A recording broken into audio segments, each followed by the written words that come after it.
ٹھیک ہے دوستو، یہ ریکویسٹ ہے آپ سے، آپ یہ مت سمجھیے گا کہ ہمیں جو ہے بار بار کہہ رہا ہے، ہم کبھی کبھار کہتے ہیں، جب یاد اگر ہے تو بول دیے کہ ہاں بھائی چینل کو سبسکرائب کر لیجیے گا، تو آپ کو نیکسٹ ویڈیو ملے گا اس سے، اگر آپ کا اردو آپشنل ہے تو اس پر ویڈیو تو آتے ہی ہیں، تو وہ آپ کو دیکھنے بھی ملے گا، اور میں صرف سول سروس کے لیے ویڈیو بناتا ہوں، آپ دیکھتے ہی ہیں، میں کوئی ویسا اور مطلب کہ دوسرے امتحان کے لیے جو SSC یا ویسا ہوتا ہے تو نہیں بناتا ہوں۔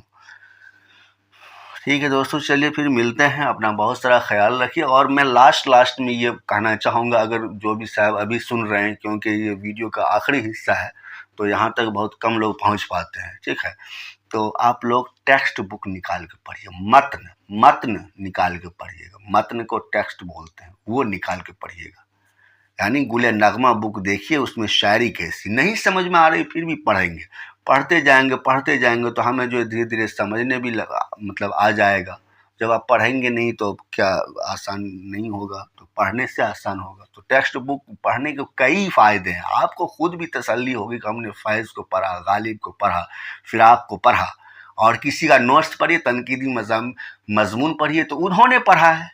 ایک ہوتا ہے کہ بھائی آپ کو کہہ دیا کہ دیکھو یہ ہے میپ اور یہاں پہ ہے مطلب US، ٹھیک ہے، تو انہوں نے کوئی آدمی US گیا، وہاں دیکھ کر کے آپ کو ساری باتیں بتایا کہ یار US میں تو ایسے ہے ویسے ہے، اور تو آپ نے سن لیا اور اسی بات کو لکھ لیا۔ ایک ہوتا ہے آپ خود جا کر کے US جا کے دیکھیں، دونوں میں فرق نہیں ہے، زمین آسمان میں فرق ہے، تو وہی بات ہے یہاں پر بھی۔ چلیے دوستو ٹھیک ہے، اپنا خیال رکھیے، اللہ حافظ۔